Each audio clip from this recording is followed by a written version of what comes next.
Je crois que Dieu va te donner quelque chose de nouveau. Alléluia. Amen. Je bénis la présence de Dieu ce soir. Et je bénis la présence de notre papa Nathan. Ainsi que de notre pasteur Voldy qui nous dirige. Et je bénis aussi ta présence. Est-ce que tu peux acclamer pour notre Dieu qui nous a réunis ce soir? Amen. Amen. Les thèmes de ce séminaire est-il de notre ou de nos ennemis? C'est ça notre thème. Bien-aimé, là où tu es, tu peux te mettre debout. Nous allons lire la parole de Dieu dans le livre de Josué, chapitre 5, versets 13 à 15.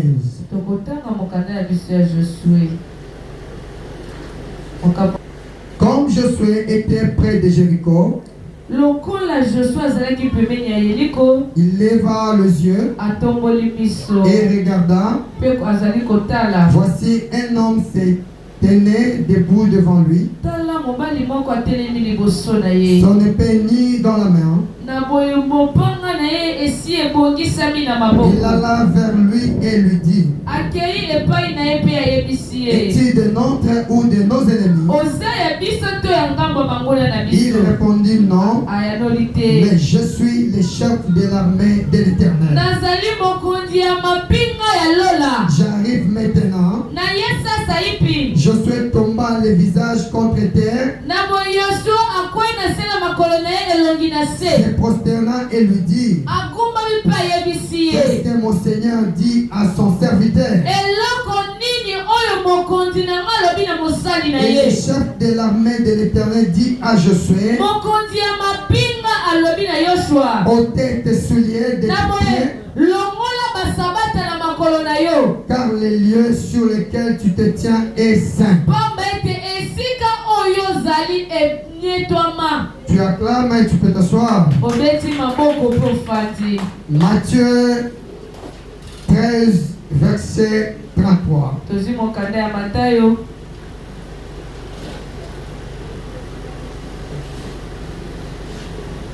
Dit cette autre parabole: le royaume des cieux est semblable à du levain qu'une femme a pris et mis dans 3 mesures de farine. C'est que la pâte soit toute levée. Amen. Amen. Est-ce qu'on peut acclamer pour la parole de Dieu? Amen. Fermez les yeux, je vais prier pour la parole. Seigneur, nous disposons nos cœurs pour t'écouter. Laisse que ta présence se manifeste en ce temps. Que je disparais, toi apparaît maintenant devant ton peuple. Que ton esprit puisse nous révéler ce qui est caché dans ta parole. Et je réprimande tout esprit qui ne confesse pas ton nom enseigné. Jésus, nous voulons que tu règnes en ce moment. Nous avons ainsi prié. Amen. Amen. Alléluia. Amen. Acclame plus fort pour le roi des rois. Bien-aimé, le thème de cette semaine est-il de notre ou de nos ennemis? C'était une question que Josué posait à l'ange de Dieu. Puisque Josué ne savait pas que c'était l'ange. Et lorsque Josué s'approcha devant cet homme, il a compris que c'était l'ange de l'Éternel. La Bible dit que l'ange l'ange dit que je suis le chef de l'armée de l'Éternel.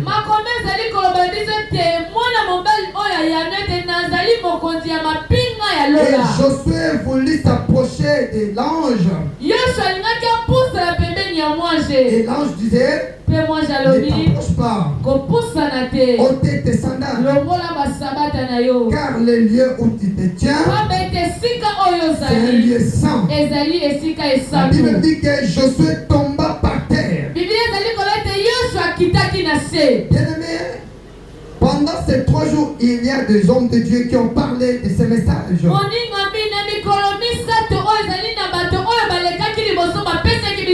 On a parlé de la vigilance. On a parlé de la discrétion. On a parlé de la distraction. Mais ce soir, je vais ajouter quelque chose. Et je sais que tu ne sortiras pas les mêmes. Parce que Dieu m'a révélé beaucoup de choses qui vont changer ta vie spirituelle. Écoutez-moi bien. Alléluia. Jésus dit ceci. Jésus dit ceci. Soyez prudents comme les serpents. Je vais épingler une chose ici. Ici, on ne parle de discernement. Parce que dans ce monde, il y a des esprits majeurs. Et c'est des esprits qui dirigent ce monde. C'est l'esprit de Dieu et l'esprit du diable. Mais ces deux esprits, pour qu'ils opèrent le miracle, ou bien faire quelque chose, ils ont besoin d'un corps. Et ils utilisent seulement les corps. Alléluia. Amen. Mais parmi ces deux esprits, il y a un esprit qui est supérieur de l'autre. C'est l'esprit de Dieu. Et cet esprit nous donne des discernements. Car dit ceci, ne luttons pas contre la chair, mais contre les esprits mauvais, contre les principautés. Mais tous ces esprits-là, ils n'agissent pas dans l'invisible, mais ils cherchent toujours les corps. Il peut utiliser ta femme, il peut utiliser ton mari, il peut utiliser ton voisin pour te combattre. Toi, si tu as l'esprit de Dieu, tu vas discerner quel esprit agit dans cette personne. Dans mon foyer, dans mes affaires, dans mon travail. Est-ce que c'est l'esprit de Dieu ou l'esprit du diable? L'ange dit à Josué, ôtez tes sandales. Enlevez les sandales. La révélation, c'est dit tout simplement, il faut se renoncer au monde. Quand tu veux t'approcher de Dieu, parce que le chef de l'armée de l'Éternel, c'est l'image du Christ. Et là où Jésus règne, le péché ne règne pas. Et quand tu veux approcher de Dieu, tu dois enlever, tu dois renoncer comme Bartimée à laisser son vêtement. Tu ne peux pas t'approcher de Dieu avec un cœur différent. Tu peux faire semblant aux hommes. Mais Dieu qui sonde les reins et les cœurs connaît bien ta position. C'est la raison pour laquelle, bien-aimé, il faut enlever tes sandales qui est le symbole du péché. Qui est le symbole du mal. Alléluia. Amen. Parce que tu as besoin de gagner les combats. Et notre lutte c'est spirituel. Et le Saint-Esprit demeure là où il est à la sainteté. Quand tu vis dans l'hypocrisie, tu ne verras jamais Dieu. C'est ça l'essentiel de notre thème. que berger d'église, il voulait seulement que l'église soit remplie de l'Esprit de Dieu pour discerner les choses. Pour faire autrement l'œuvre de Dieu. Pour servir Dieu autrement. Tu dois connaître c'est quoi mon combat. Tu dois connaître, bien aimé. La Bible dit ceci. Le royaume de Dieu est semblable à une femme qui a pris 3 mesures du levain. Voilà. Et il a mis dans une pâte. Et toute la pâte commence à être élevée. Commence à gonfler. Physiquement, nos mamans qui préparent les beignets. Vous savez le rôle du levain. Lorsqu'on les met dans une pâte, c'est pour gonfler. Et c'est ça le royaume de Dieu. Alléluia. Écoutez bien aimé. Le levain est petit. Presque invisible. Mais l'impact est total. Dans la Bible, le levain n'est jamais naître. Soit il corrompt, soit il transforme. Dieu utilise le levain pour nous révéler une vérité spirituelle majeure. Ce qui est toléré en secret finit toujours par dominer en public. Le levain est une réalité spirituelle invisible mais active.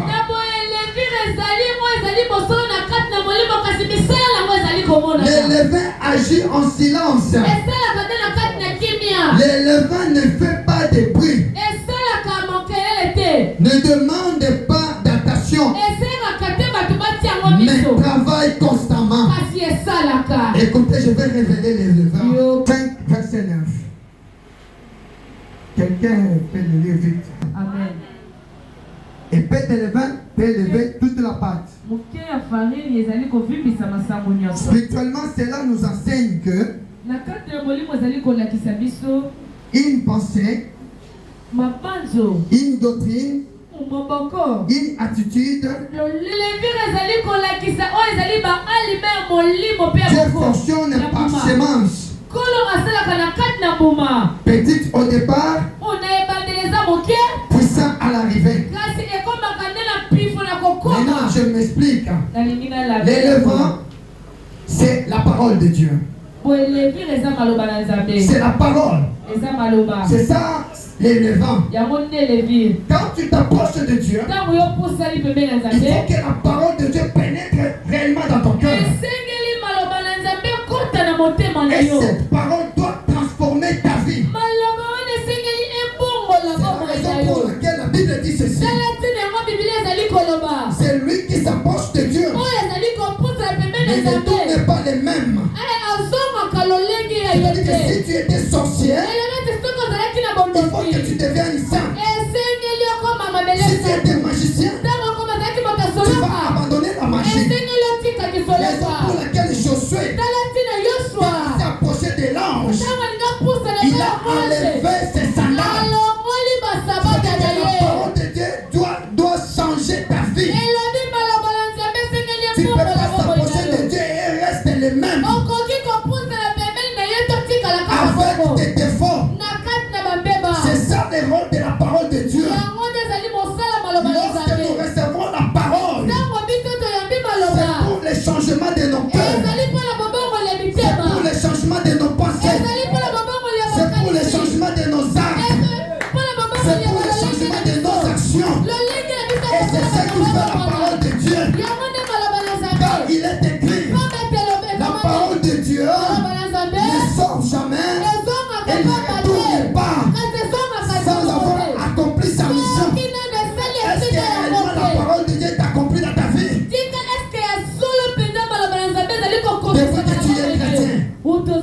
C'est ça le rôle du levain. Ne reste pas net, mais il change. Et sachez qu'il y a aussi le levain du diable.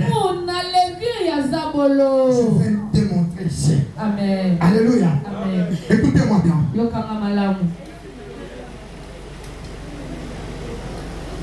Le levain est une semence spirituelle qui porte une nature, soit la nature de Dieu, soit la nature du monde. Alléluia. Amen. Les levains dans la Bible nous donnent deux dimensions opposées. Les levains négatifs, symbole de corruption. Jésus avertit clairement dans le livre de Matthieu 16, verset 6 à 12. Amen. Quelqu'un peut lire. Quand Dieu parlait de cette parabole, c'est quoi le levain? Et pensait que Jésus parlait du pain. Alléluia. Amen. Et Jésus l'avertit pour ne pas manger le levain des pharisiens. Verset 12. Hein? Levain. Ok, c'est. La Bible nous parle du levain. C'est l'enseignement. C'est la parole de Dieu. Mais le diable aussi a ce levain. Alléluia. Amen. Et Jésus nous méfiait du levain des pharisiens. Les enseignements des pharisiens. Aujourd'hui, l'église de Dieu est construite de l'enseignement des pharisiens. C'est pourquoi vous voyez des rivalités, beaucoup de mauvaises choses dans l'église. Les gens ne sont pas bien enseignés. Quelqu'un qui s'appelle chrétien, mais il est sorcier. Quelqu'un qui s'appelle chrétien, il haït son prochain. Quelqu'un qui s'appelle chrétien, il avoue les enfants d'autrui. Quelqu'un qui s'appelle chrétien, il vit de l'hypocrisie dans l'église. Ce sont les enseignements des pharisiens. Et Jésus nous met en garde de ne plus écouter le levain des Sadducéens. C'est l'incrédulité doctrinale. Car il nie la résurrection. Il ne croit même pas sur la présence de l'Esprit de Dieu. Il donne leur foi sur le matériel. Oh, ce n'est pas ça. Jésus nous a enseigné le royaume de Dieu. Jésus nous a enseigné l'amour. Alléluia. Bien-aimé, souvent je dis au peuple de Dieu, sois avec moi. Alléluia. Quelle sorte de promesses que Jésus nous a laissées? Parce que nous chantons tous les jours. Celui qui a les promesses ne meurt pas. Mais souvent nous voyons dans nos églises les pasteurs partent, les fidèles, les mamans, mais il a la promesse. Mais pourquoi la personne qui a la promesse, il meurt encore? Oh, nous avons qu'une seule promesse que nous avons reçue. Et cette promesse-là ne meurt jamais. C'est la vie éternelle. Et la vie éternelle, on les reçoit lorsque nous sommes transformés par la véritable parole de Dieu. Parce que la parole de Dieu c'est un fait. Et cette fait-là, ce n'est pas pour consommer, mais c'est pour nous purifier de nos péchés. C'est pour enlever nos faiblesses. Et quand tu reçois la parole de Dieu, ta vie doit changer. Ta vie doit transformer. Non pour les richesses matérielles, mais c'est pour les richesses spirituelles. Alléluia. Tu es de quel côté? Tu es chrétien. Tu es enfant de Dieu. Mais tu es de quel côté? Alléluia. Est-ce que tu t'es accordé pour la parole de Dieu? Amen. Les levains des pharisiens, c'est l'incrédulité. Quelqu'un qui écoute la parole de Dieu, mais il veut rester toujours sorcier. Il veut rester toujours adultère. Il veut rester toujours dans les mensonges. Il veut rester toujours dans la prostitution. Il veut toujours rester dans la moquerie. Mais il est chrétien. Il prie.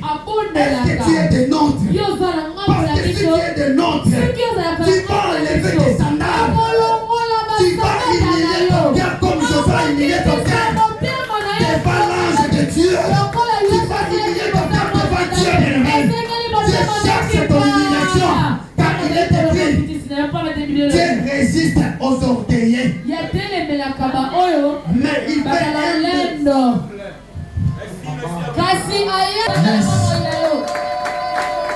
ce n'est pas ce qu'on voit dans le monde. Soit que je suis bien habillé. Ce n'est pas ça l'orgueil. C'est lorsque tu écoutes la parole, tu es devant l'ange de Dieu et tu résistes. Tu ne peux pas changer ta vie. Tu ne peux pas renoncer à ce que tu fais. Tu ne peux pas confesser ta sorcellerie. Tu ne peux pas abandonner ce que tu fais en coulisses. C'est ça la résistance. Et Dieu va résister devant toi. Chaque péché a son conséquence. La Bible dit ceci. Les salaires du péché, c'est la mort. Mais le don gratuit de Dieu, c'est la vie. Je veux te révéler. C'est quoi le don de Dieu? Quand Dieu a aimé le monde, il a donné son Fils unique afin que celui qui croit en lui ne périsse point, mais qu'il ait la vie éternelle. C'est Jésus qui est le don gratuit de Dieu. Et c'est Jésus qui est la parole. Et cette parole, quand tu entres dans ton cœur, ça va te transformer. Ça va changer ta vie. Ça va te ramener là où tu ne sais pas. Alléluia. Est-ce que tu peux acclamer pour la révélation? Es-tu des nôtres ou de nos adversaires? Un enfant de Dieu qui vit dans la plénitude de Dieu. Bien-aimé, il n'a pas peur. Et il n'aura jamais peur. Parce que celui qui est en lui est plus grand que celui qui agit dans ce monde. Même si les gens se liguent contre toi, tu vas les discerner. Même si rien ne marche dans ton foyer, dans ta vie, tu vas discerner quel esprit qui agit maintenant. Et bien aimé, pour vivre dans la prudence, comme dit la servante de Dieu le premier jour, je vais ajouter quelque chose. Il faut vivre dans la méditation. Il faut vivre dans la vie de prière et dans la foi. Et bien aimé, tu vaincras. Tu vaincras. Une vie de méditation, une vie de prière nous permet à rester toujours dans la présence de Dieu, de vivre dans l'intimité de Dieu, et les livres de la loi ne s'éloignent pas de ta bouche. Tu es enfant de Dieu, tu vas vivre dans la parole, car il est écrit, celui qui mangera mon corps et boit mon sang, il vivra. Tu as besoin de la vie. Et cette vie, c'est Jésus. Et Jésus, c'est sa parole. Et si cette parole vit à toi, tu marcheras la tête haute. Tu marcheras dans l'intégrité. Tu marcheras dans l'intimité avec Dieu. Et tu dénonces. Ou des nôtres adversaires. Des nôtres. Il faut une vie de sainteté. Il faut une vie d'amour. Tu es chrétien, mais tu fais le mal à ton prochain. Tu veux le détruire. Et tu es content. Non, ce n'est pas ça. Jésus nous a laissé l'amour. Et l'amour vient de la parole de Dieu. Car le nom de Dieu, c'est l'amour. Et celui qui a la parole de Dieu ne peut pas faire le mal à son prochain. Car l'amour ne fait pas du mal. L'amour ne détruit pas. L'amour ne tue pas. L'amour ne mauvaise pas. C'est ça Dieu, bien-aimé. Alléluia. Est-ce que tu peux acclamer pour la parole de Dieu? Alléluia. Écoutez, je suis en train positif. C'est le royaume de Dieu. Alléluia. Ici, le levain représente la parole, l'esprit, le royaume de Dieu. Alléluia.